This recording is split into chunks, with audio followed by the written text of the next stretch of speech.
I like the private chat thing. That was fun.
Hello and welcome to Welcome Home Radio. The waters in the mortgage industry can be pretty muddy, whether it's investing, leasing, renting, home insurance, or myths and misconceptions. Welcome Home Radio has the answers for you, the consumer. And now, to help you make the right home buying decision for you and your family, here are your hosts. And welcome to Welcome Home Radio, where real estate, lending, and learning come together. This is your mortgage market update for March 31st. Stocks are mixed this morning, and mortgage bonds are slightly higher. The ADP employment showed 517,000 jobs were created in March, which is very much in line with expectations for the month. But here's the kicker. February's report was adjusted up 60,000 more jobs. This is the strongest hiring in 6-month showing. Hospitality led the way, and the service sector was very strong. And finally, small businesses are starting to hire in several states that are opening up fully. Pending home sales, which measures signed contracts on existing homes, fell 10+% in February. Year over year, it's very flat. The real story is inventory is very, very low. We're down 30% year over year and not expected to change anytime soon. Rent pricing continues to rise, and we're up 1.1% last month, the largest monthly increase ever. Rents are down where people are not wanting to live, and the largest decline seems to be in the top 5 cities: San Francisco, New York, Boston, San Jose, and Los Angeles. Many cities are seeing rises in rent, and this is where growth areas: Memphis, Phoenix, Riverside, Indianapolis, and Columbus, Ohio. With such a fluid market, many changes happening every day, today's topic really is what is the status and what is the future? And of course, joining me as always, my wonderful co-host, Alan Pace and Tom Hume, Champion School of Real Estate and Fathom Realty. Guys, so good to see y'all. Sorry for the technical difficulties. We're a little late coming on, but we're here and going to have a fun time today because a lot of key topics are happening right now that we need to let people get some insight on. And the first one I want to touch on really seems to be an interesting data point I haven't heard anybody talk about. The market right now is seeing not 15% cash buyers, but we're up to 25% cash buyers on contracts. What are we saying here, Tom? What does that say to you in the market? Well, it's got to be a reflection of the fact that there's just so much out there with regards to people moving from other marketplaces where they've achieved and sold their house. Sorry, got a little bit of a problem here. But they've sold that house and their cash has become king in the marketplace. And I'm sure Alan will reinforce this, that, it's just an incredible piece that we've never seen here in the Dallas-Fort Worth area, like we have ever before, where you're getting offers that are thousands and thousands of dollars substantially above the asking price, and it's cash. And it's I to this morning, if you follow the business news, the Dallas Morning News today, we were still 10%, nearly fully 10% up year over year on prices. And that's, I don't know, that's going to put people out of the marketplace. And there was an article I was reading last week about, that there should see some moderation this month and going forward here the next couple of months as far as pricing is concerned. And yet, statistically speaking, everything fights against that. So, people just walked away from their homes other places, and this is the place they're going to stop and drop, and they feel like they can buy a house here for 50% more square footage than they can anywhere else for the same price. It's just meeting the demand. And it seems funny, Alan, that with the tight inventory, people are paying over asking, but they're seeing a return on that investment. They're saying in 2 years, I'm going to be right side on that home. It makes sense. Does that not? Is that what you're seeing? Is that what you advise? How is this over asking price working for you? Well, personally, I don't think it's healthy. I mean, I can see it a couple ways. One, you've worked hard, you have the money, you can pay the cash, you can pay extra. I also see it as thousands of people who have done everything right, established credit, veterans, FHA, they've done it all right. They follow the advice of all their professionals, and they can't get into the American dream. There's just no way. So, like stocks, past performance doesn't guarantee future performance. Same thing in housing, always has, always will. This too will change, but it doesn't look like it's going to change soon. And Tom's point about people coming into this market, well, that's true. We've got a world-class airport. We got a world-class economy here. We've got transportation is as good as it is anywhere. And so there's a lot of reasons to come here. But the other cities around the United States, Denver, other areas are booming. And I'm on boards with realtors across the United States, and they are getting multiple offers immediately. The unfortunate part here is, and I don't want to say this incorrectly, but those that have are taking advantage, i.e. the rich get richer. I don't know if that's necessarily the right word, but it's a shame that the Veterans Administration loans are having a hard time right now. The FHA loans are having a hard time right now. And it's difficult to take your offer into a seller and have to face, on a $450,000 house sells for $540,000. It's going on. Let's talk about that because, Tom, it seems so funny. We've been doing this now for almost 5.5 years. And I remember talking about priority in the market and what is looked at. And so, guys, correct me if I'm wrong. Help our listeners understand. Out there in the market, of course, cash is king. Cash offers are always considered very high. Next, it's going to be conforming or conventional loan limits. Next, it's going to possibly be VA, FHA, and of course, USDA is geographically limiting. But the consideration in the priority scales, would you agree that is the rung, the priority levels? If you're approved FHA, you really want to get pre-approved conventional because a conventional offer may be taken over an FHA offer. Is that correct? Yeah, that's correct. There's a lot going on. Cash obviously is king, but a conventional loan with guaranteed cash difference on appraisal is king too. So if I can bring you a $500,000 offer and have a little piece of wording on a piece of paper saying we'll cover it, if it doesn't appraise, we'll make up the difference in cash. And some people put a limit on it, 10,000, 20,000 over. Others waive the appraisal completely and say we'll pay whatever it is. Not many people, well, that's not true. Many people can do that, but the majority of people that buy houses can't do that. So now we've got a double whammy, no inventory, and we've got prices going through the roof, and we've got sellers in complete charge. I mean, I'm not even kidding you. I've shown a house recently, it's completely filthy dirty. And you had to wait to get in to show it.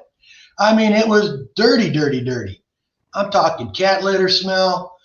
I'm talking clothes all over the place. And Okay, look, you need to stop talking about my home that way, Alan. Okay. Yeah, be nice. the good news is Yeah. that home sell fast. That home went in hours. Wow. People see through the dirt, they see a house, and they go for it. So I love that. I love that about a buyer that can see through that. But on the other hand, what I'm really struggling with, even though I have a home, you have a home, Tom has a home, I talk to a lot of people that don't have a home. They've done everything right, and they can't get one. And that is I have 12 pre-approvals right now that have been out there for over 60, almost 90 days and have not found anything. So Right. let's take a step back real quick and let's take new construction out of the works. Let's talk existing pending sales contracts. Why do we have an inventory limitation right now? What is it? And I think one of the key things, I'm a perfect example. Why should I move and try to downsize when my home is, I'm very happy where I'm at. My kids get to come back. There's room for them to visit. Grandma loves having the grandbabies there, blah, blah, blah. What are the reasons why people are not moving and that we're not getting the turnover that we have seen in the past? What is those reasons? Outside of new inventory, new construction, why are people not moving as often or as much? Go ahead, Tom. Well, statistically speaking, you bring up a perfect point that the average life, as far as mortgages were concerned, from being sold and from people moving was 5 to about 5.5 years. This was statistically speaking 10 years ago. Today, it's nearly 8.5 years. So we've seen a 50% increase in lifespan as far as people living within a home. And I think a perfect case in point is that we're seeing, well, I think the last year has been a perfect example of why, that people can and make their home the place that they actually work out of versus their employer saying, you've got to come into this stick and brick place, this stick and mortar location, and you've got to be here 5 days a week. We're finding that our workforce is not as required as we thought it would be for the interaction. Now, there's some negatives to that without, seeing your fellow workers and being around them. That creates this real void, I believe, in the workplace. I know personally, my wife has been able to make that transition 100%. And yet I know there is probably somewhere in the back of her mind, a little bit of, man, I wish I could go in and interact with people every once in a while. She's not a big interactor, Well, but I'm noticing Abe's sitting there he's trying to try on new clothes back there. I mean, you've created your home office and, and it is interesting. It is an interesting fact that I think businesses have changed to their dynamics, that my son-in-law is able to do his job that was here in Dallas, and he moved to Colorado, and he's still doing his job from that house. Right. So it is interesting, but we are making home the place to work as well as the place to live. And I'm just wondering, are we seeing, I haven't looked at it, just thinking about it, is the commercial market changing that much? Because I'm still seeing buildings being built. Cranes are up here in Dallas. What's the status of that? I think that's a great lead-on question. And maybe somebody we should really look at and pinpoint is maybe a commercial person being on our show here, because of the fact that there's got to be something in that industry that I'm not picking up on. It's just something I must be missing for them to continue with the structure and construction that you noted already, to see that still happening, knowing that these office tenants, these large corporations are going to say, we don't need this space. It's cheaper. I can keep my most valuable employees and they can work from home out of their bathrobes. I mean, that's a joy. My wife is an example from Frisco ISD. She loves working from home, and she just made the comment, boy, it's fun not having to get dressed until lunchtime. Right. So it's just interesting to me that I think we see this impact and staying home or not moving as much. It's really interesting, the data you brought to the table, because it was somewhere around the first time home buyers, 2 to 5 years staying in a home, maybe up to 7, but they were going to, they're going to learn what they really want. Somebody like me, we've been in our home 14 years. It's such a blessing to have paid it off, but we're searching for reasons to move and we can't find them. We honestly can't find them on why we would want to move anywhere else. Right. Well, that's good because we have a place to move to.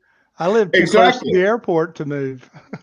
Well, I mean, it's if I sell my home as Alan says, and I talk to many couples, they're going, where would we go? And I'm not ready to move into that 55 and over community. I can't bring my grandkids there. I can't, there's limitations, but I'm also, I like the size of my house. I like the availability for us to do things. And if I sell it, I'm going to spend that much money finding something for me. I think you asked initially, though, how did it all start? And I want to go back to last year, this time, maybe January, February or whatever, when the pandemic kind of thing hit, the COVID thing hit. So for 2 weeks, everybody was absolutely paralyzed and stunned. Nobody did nothing anywhere. Couldn't touch anything, right? Remember that? Couldn't touch anything. So then we gradually realized, okay, we're not all going to die. We can actually touch our groceries and things like that. Well, the real estate business, nobody wanted to have anybody coming through their house. You don't want to sell a house during a pandemic when you don't know about it. So that's March and April. In May, it got a little better, and June it got a little better. Then I also think at the same time, interest rates hit record lows. You had more people qualified to buy, so they came out of the woodwork. So the few people that were selling, those houses went very fast, and it's just kind of continued on. And I think a lot of people realize just how good they have it in their home and have decided not to make a move.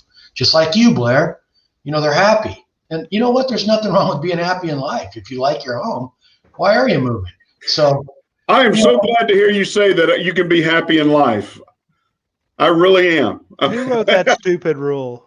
Hey, I think our head monkey butt wants to join us here real quick. Come on in, Mark. Hey, you got a comment? Well, you guys were just going 90 miles an hour, and I just thought I would chime in on something that I heard in between all that. And I just had so this year, we've been here almost 2 years, and I haven't really done much to this house. So we moved pre-COVID, right? And I think we were very fortunate to move and get the house we want, because the house market here has actually gone up in price, and what houses are available seems to be between 25 and 50K more than normal. And not because they're raking the prices up, they're just the value of the houses are going, because there's so few of them. So people are actually getting the money they really want out of the house. Well, we wanted to start doing some construction. So just 3 weeks ago, I went into a place. I've been trying to put the expenses down. What's it going to cost me to rebuild a garage, a shed or a workshop? And I decided that the garage was going to cost me way too much money this year, so I'm just going to rebuild the shed. Well, I expected to spend somewhere between probably around $8,000 to about $12,000 total from start to finish, top to bottom.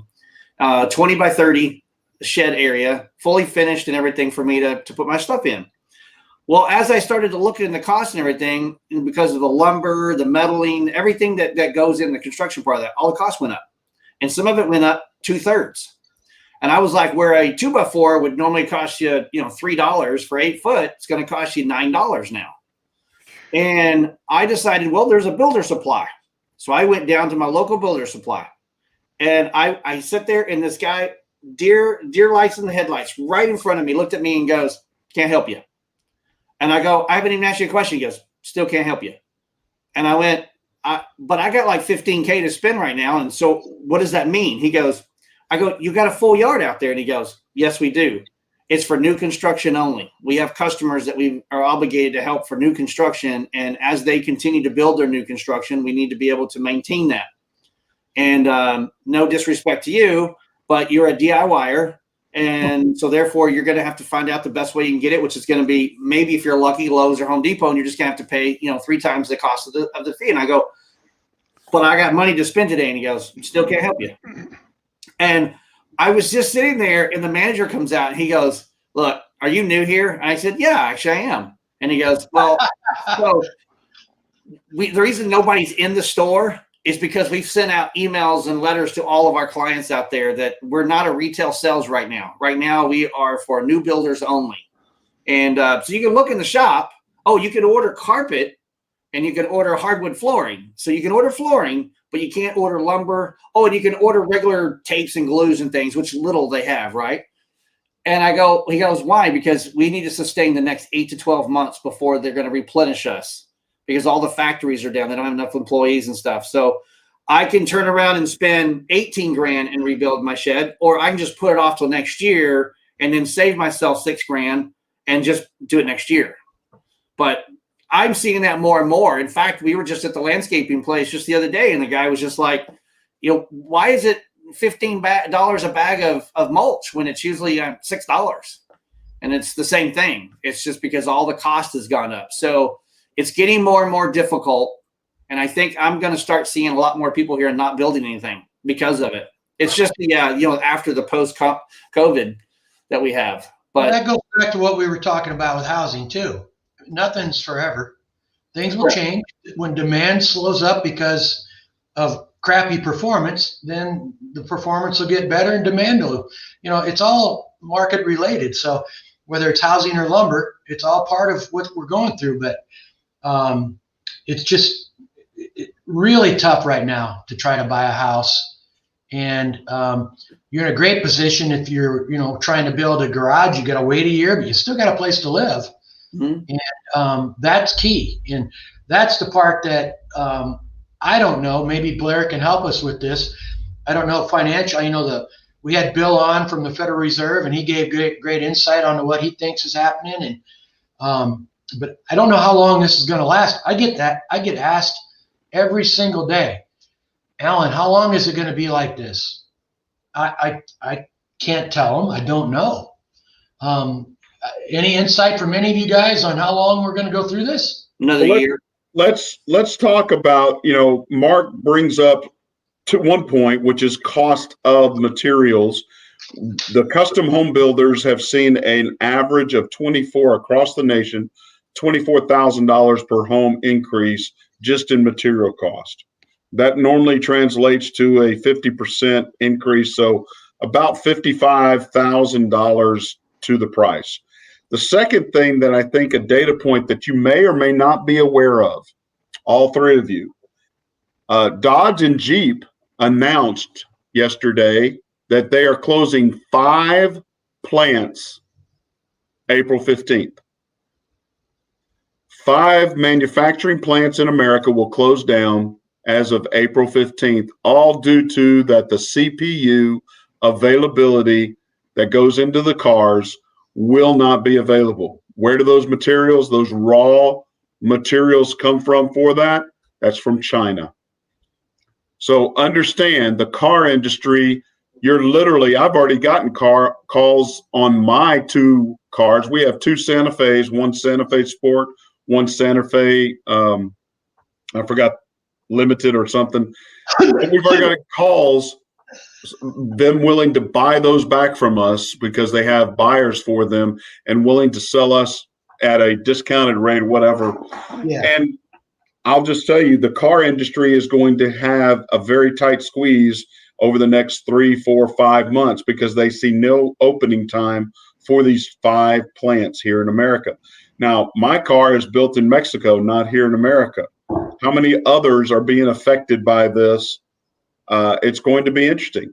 So we already see a market change with jobs, home values, material cost, labor.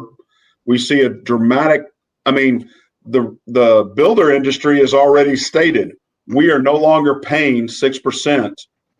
We will pay a discounted rate to realtors bringing people to us because they know they have the supply and the demand is there. So paying realtor cost on bringing clients to them is not a big thing. So I think those data points are rather interesting, that I think we do see a longer issue time. We see some major changes in the industry. Stimulus checks have just gone out, and guess where they're going? Guess where the majority of stimulus checks are going right now? 2 places. Any ideas? People. Bank accounts. They're going into purchases of technology, large TVs, so forth, or they're going into the stock market investments. Those are the 2 places they're going. And of course, that's on the first one, but I don't see it on the second one. What do you mean? Well, I just don't. People that I know that have gotten their $2,400 or $1,400, they've put it in there and just spent money on the normal stuff, groceries and whatnot, bills and whatnot. But I know what Arthur is talking about. I read a little bit too about the stock investment thing, and there are a substantial amount of people that don't need the money, but they're getting it, and they're just putting it in the stock market. That is happening. But to a couple of the other points you made, Blair, getting back to how this really affects an individual, a person that might be watching the show wanting to know when they can buy a house or when they can get a loan or whatever. I just think that, I lost my train of thought, but old age sucks. Are old, I tell ready to go. But I can remember, I forgot. My dad told me that was good. Why'd you walk in the room, Alan? well, Get to the other side. his hat does say he's like, what, 53? So I mean, Yeah. Yes. Thank goodness he's wearing it so he can remember. All right, I got my thought back. Thank you for the help. So one of the points was about builders not offering realtors incentives. Okay, that's nothing new. That's been going on for 20 years. It's got to do with market and demand. You said it was high demand. That happens all the time. The builders I've been working with, I've never failed to get paid once to bring a client over there. So it's how you negotiate with the builder up front. You just got to know what you're doing. So that's that. The other thing is, it still comes down to, the Jeep factories are closing, yes, and other things are going to be closing, but that too will change. Back to Mark's point with the lumber supply in his area, demand will, it'll stop. Things will change. And when that happens, the people that can't provide will start providing because they don't have as many to provide to. It's just the way I look at things. It's a free market. Might be wrong. This might be the beginning of the end of the world as we know it. I don't know, but I still think housing is going to come back. I still think there's a lot of good things in the world we can look forward to. So, Alan, I don't think anybody's taken away that this is going to change. This is not a downer time. It's just where we are at in the market today, what's critical that's going on, and what are the opportunities here? Because I think a lot of people listening, whether they be realtors and or possible home buyers, home sellers, you brought up a great comment. One, hey, as is, you can still get a good price for your home if you're looking to sell. And there are many people looking to sell in the next 60 to 90 days, especially they know people want to move in the summertime so they get their kids situated for school. Those things are going to open up. But two, there is a great push. Consumer confidence is still in the high 30%, the highest it's been in the last 13 months. Consumer confidence is amazing. With all of these other issues impacting us, we still have it. And here's why. If you go back in history and look at births underlying each generation, of course, we had the baby boomers, and that was a huge group and an explosion. But then in the 70s, we had a thing that changed the population growth tremendously. Do you know what happened in the 70s? What happened in 1968? Anybody know that date? You talking about? What year? 1968. Well, I was like in first grade. Well, 1968 allowed for, that was the abortion rights activated. And of course, over the next 10 years, abortions were taking place.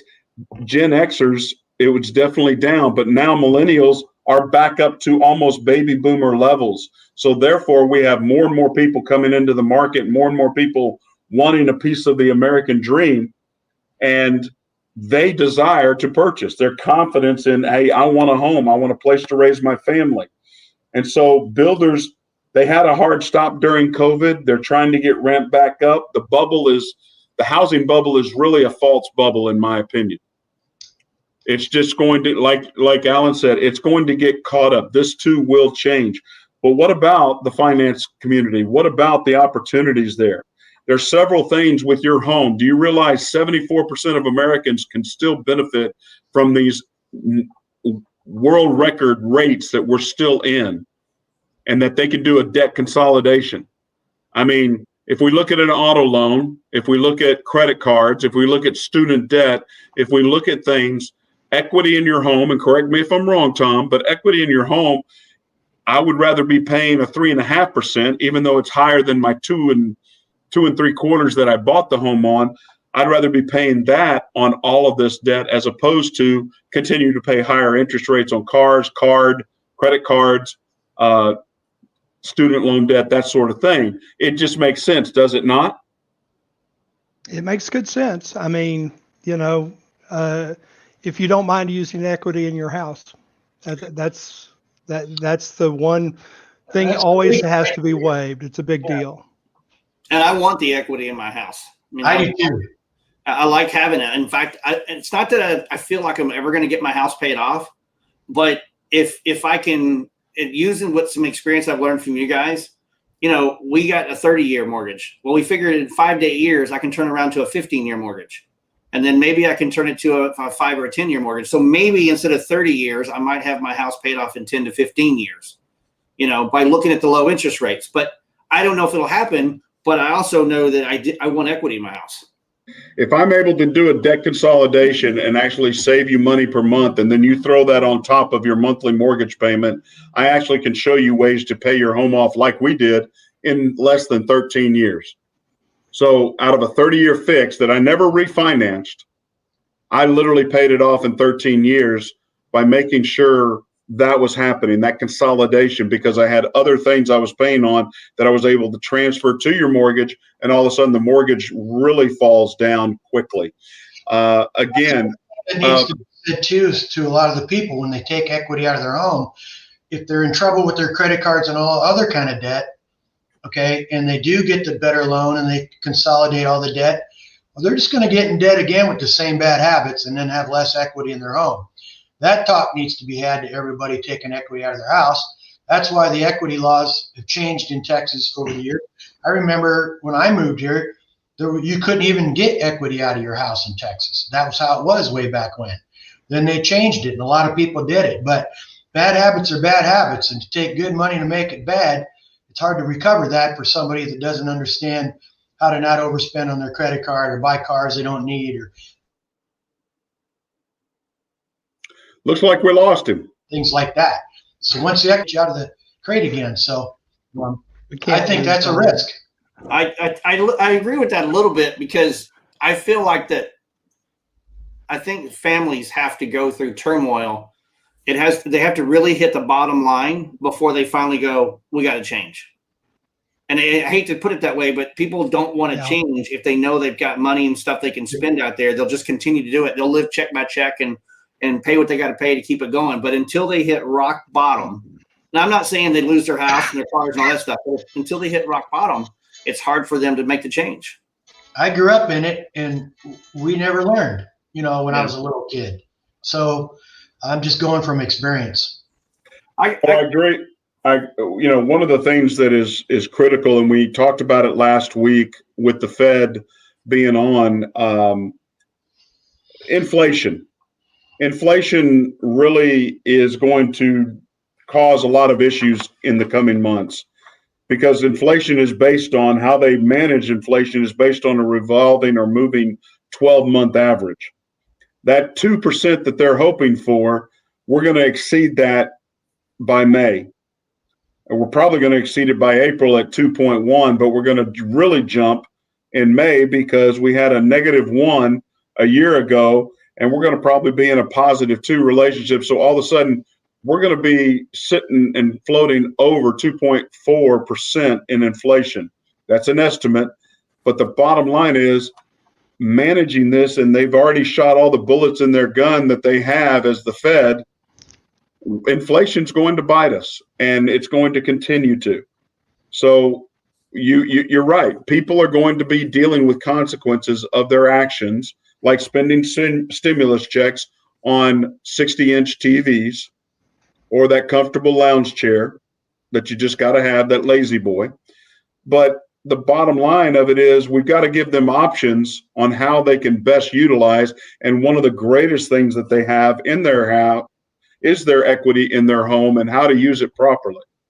Now, I would hope, yes, Alan, anybody that has gone through or are looking for opportunity, how to manage that, they're talking to some people that can help them and talking about all the options, not just the impact. If we go back, I mean, our own government did our U.S. citizens a terrible thing in the stimulus program by bringing forbearance. Would you agree with that, Tom? Is that a touchy subject or what?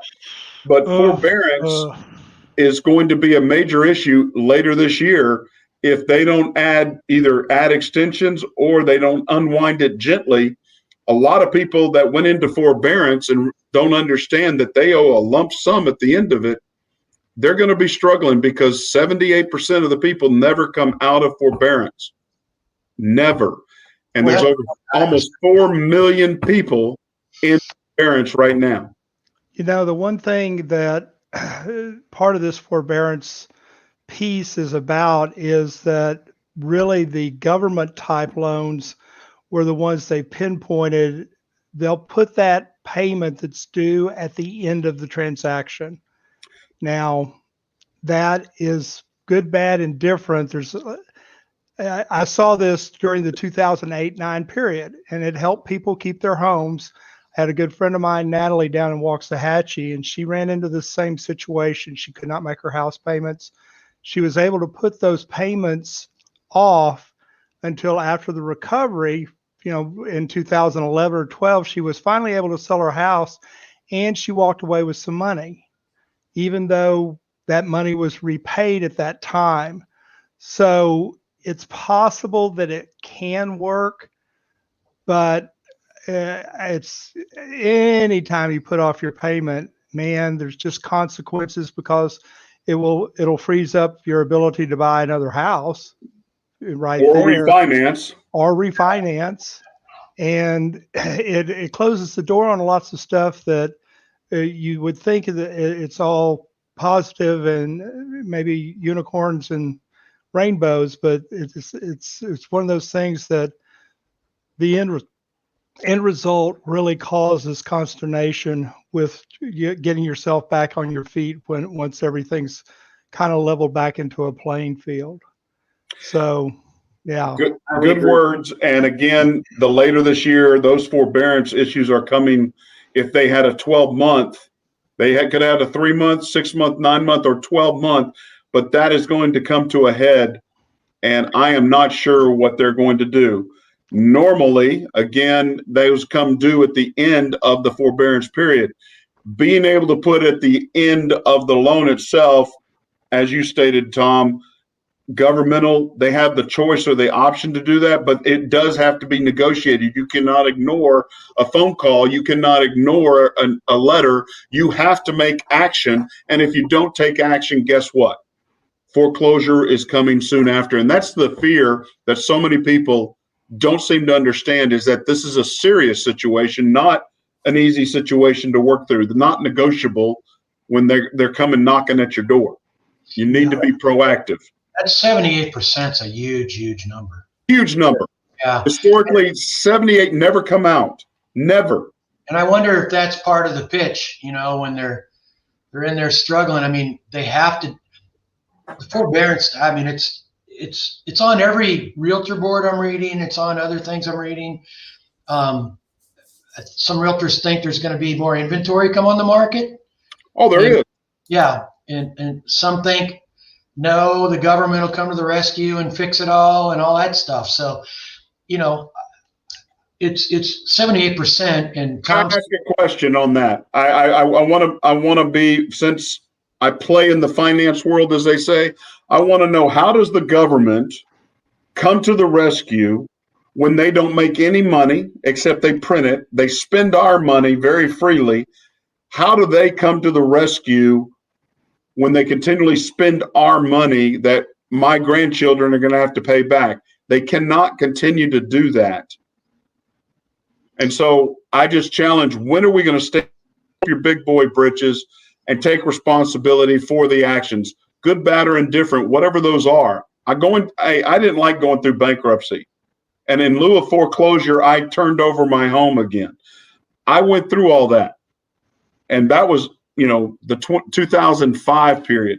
The bottom line is, I made poor decisions and I paid the price. We have to take personal responsibility, and I'm tired of the government. And I'm sorry to get on my soapbox, but I am tired of our government being expected to step in. If they ever forgive student loans, I'm going to be so irritated. Well, you might as well get irritated. They're getting ready to, some of it. Like I said, I'm going to get irritated. I mean, I'm crazy with this stuff. So I hope people understand you have options.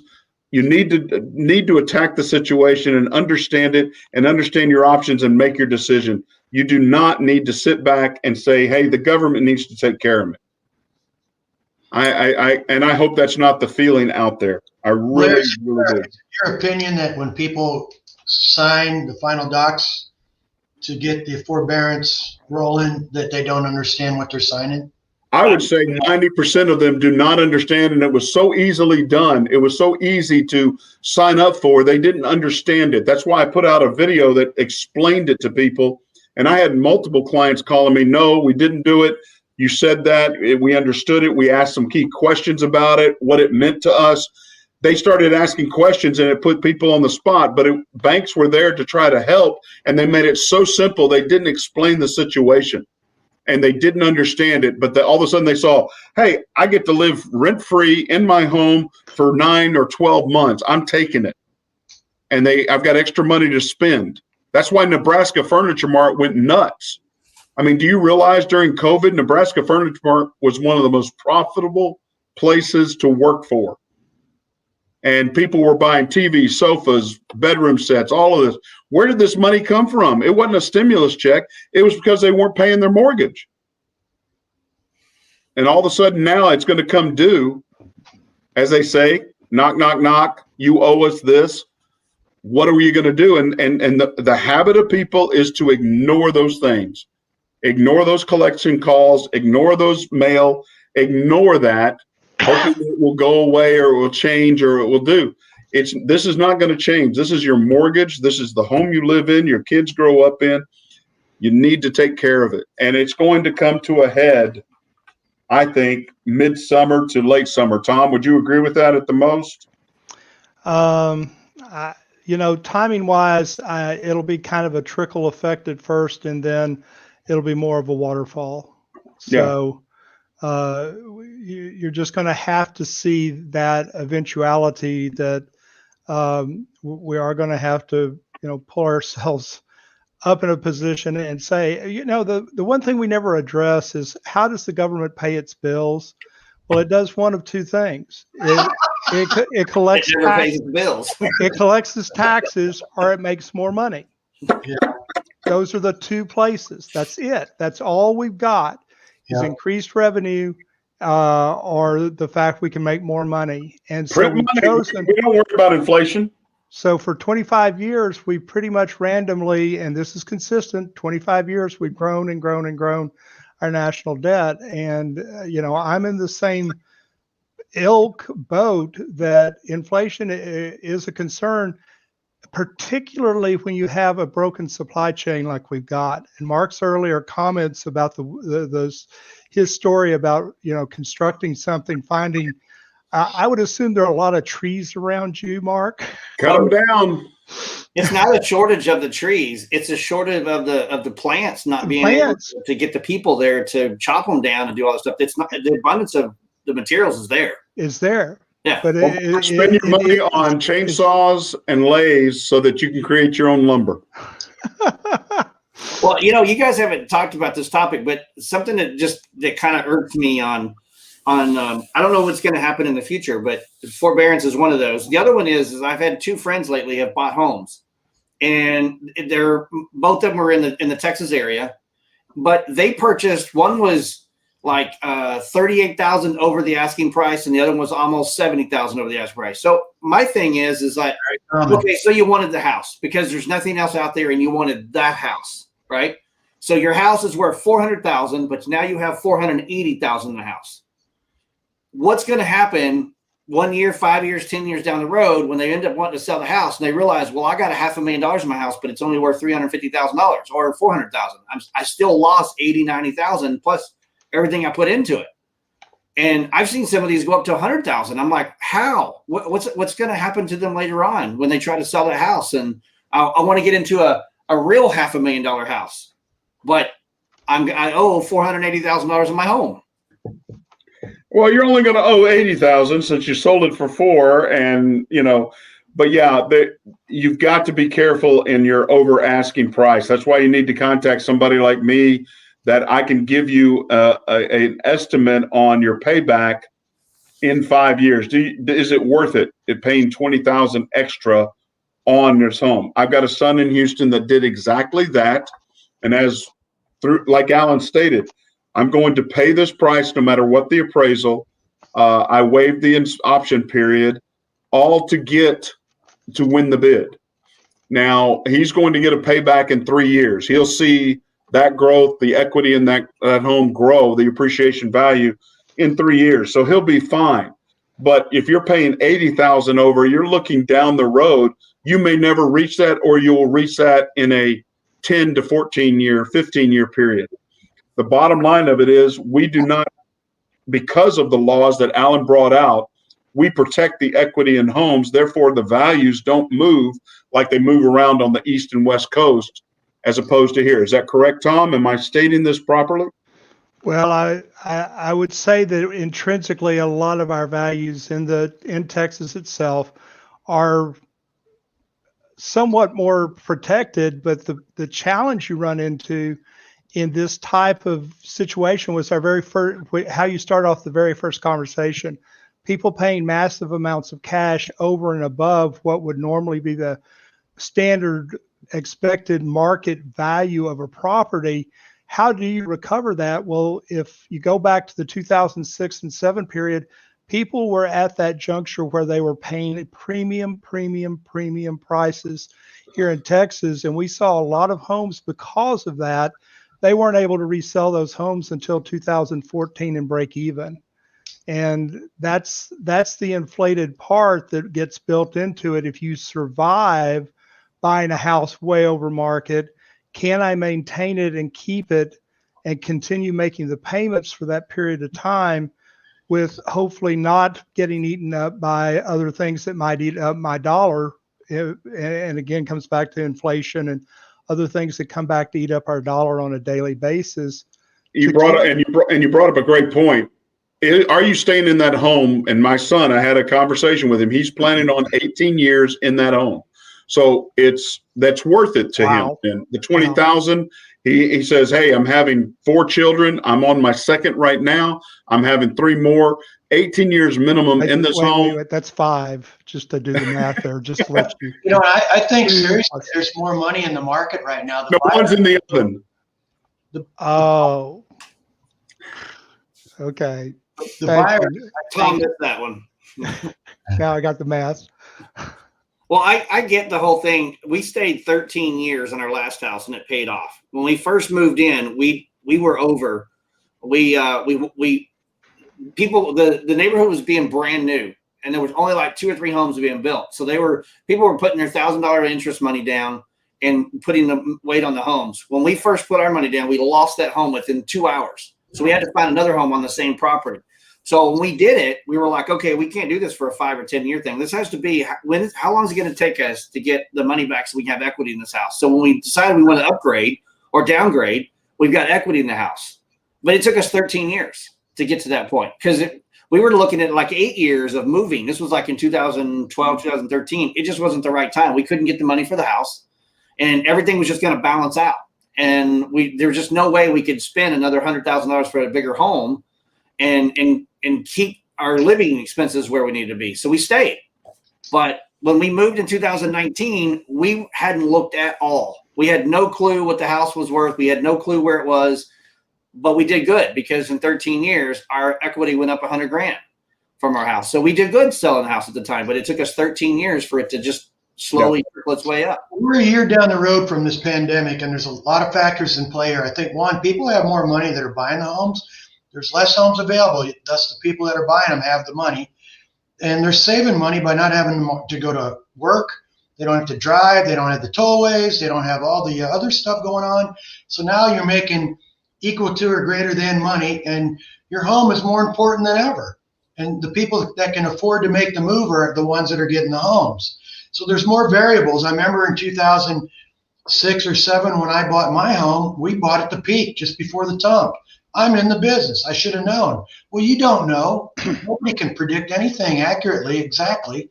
But yeah, the value of our house went down initially, but then, of course, all these years later, we're great. But today, a year into this, factors have changed. There's more money right now than I've ever seen with people buying homes. I've never seen it like this. They can afford easily to do $50,000 over out of their bank account, or they're not looking to move like Blair or Tom or somebody was saying about right away. They're, my God, we're going to work here. We're going to live here. This is what I want. I want this pool. I want the staycation type thing, and that's the excitement and what I'm seeing in buyers today. And believe me, if you can't go to the table to buy a house right now in Dallas-Fort Worth and not expect to go over list, sometimes way over list, you're not going to get the home. And that's just a simple fact. There's a lot of passion right now, but like Tom said earlier, the market's going to adjust. There are a few of these people that are going to be like, maybe they lost their job, or maybe they're going to get a divorce, or maybe something's going to change in their life. And now they can't make the payment, and they need out of the house. And now they don't have enough equity in the house to get out of the house because they're still paying on how much they overpaid for it. So that too is going to happen again. But I can't tell you when. I can't tell any of my clients when. But I can tell you this, all of you. My clients ask me every day, when is this going to stop? Every single day. I hear that every day. 2 years from now, we'll still be talking about it. Yeah, maybe. No, I'm serious. I mean, everybody's saying, 3, 6, 12 months, but if you don't have a home, it's tragic. Trust me. Yeah, because I mean, even though I'm looking next year to build something, I look at in 6 months, everything may get back to some normalcy. But it's going to take 2 years for the entire economy across the nation to get back to whatever normalcy that we're going to be at that time, from hiring employees to getting staff back on there to lumber yards, getting the things built in the industry, getting back to its normalcy. Yeah. It's just I don't believe we'll ever be back to normal, what we consider normal a year over a year. It'll be a new normal. I don't know what it will look like, but I think this is a transition that we have to understand. It will never get back to that, in my opinion. You're the perfect example of what you said earlier, and it caught my attention. You have 13 pre-approvals that are 60 to 90 days old. I'm sure a couple of them are mine. And it's frustrating for me. It's frustrating for you. And if you think it's frustrating for us, think about those people that are living in their apartment complex with an extra kid now, or they're renting a home from somebody and they're like, boy, we can buy a house if we could just get a house. No, the one that's happy here is Tom, who has all the inventory of rental properties. He's going, yes, sign on. We're going to add 5%. We got you for another year. And I can already look at him. I mean, that's why he's got Abe dressing up in the background. I mean, my goodness. So I respect Tom Cuban. Tom Cuban is just, I respect him. Well, it's interesting because there's a gentleman that I met here. He's been buying up a lot of property because the properties have gone down in value on some of the older cabins, and he's buying them cheap. And he bought 6 or 7 of them just last week to be able to turn them into Airbnbs or turn them into rental because they've been sitting there for 6 months to a year vacant, and so they're wasting time. But he can buy them for pennies on the dollar, turn around, put a couple $1,000s in them, turn around and give it to a company to say, hey, go rent them out. You're not good at that unless you do it the way Tom's done it over all the years. These guys buy at opportune times. They know what they're doing. They don't overpay. And but a lot of people can't do that. Investing in real estate's not as simple as some people make it look. It's just not.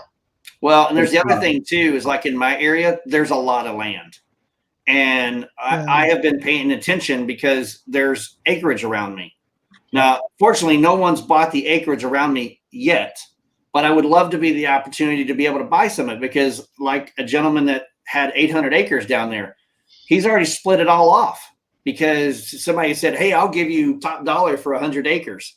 And then somebody else said the same thing. Now all he's got is like 60 or 160 acres, I think, left. One guy owns all the other acres. And he's got to build these little subdivisions. I just want the land around me so nobody buys and builds a home there. I like the space. And just like your neighbors far away. Is that what you're saying? Well, so my neighbors are really the closest one's a mile away, but I don't want them to be, 4 acres away from me. You just want to keep it that way. Hey, guys, we have gone over our time. We appreciate. Find us at KVGI Media on YouTube and/or Facebook. Write your comments. Support us, like us, share us. We appreciate. And again, our next show should be, if I'm not mistaken, guys, it's going to be April 14th. And we're not sure of the topic. Share if you have something key that you'd like us to talk about. Again, the market is a great market still. Rates are still historical lows. There's opportunities. Please give us a call, any one of us, Alan, Tom, or myself. And Mark, thank you so much for joining us today. Thanks for letting me be on. I'm Blair Thomas. I'm Tom Holm. Alan Pace. God bless. Y'all have a great day.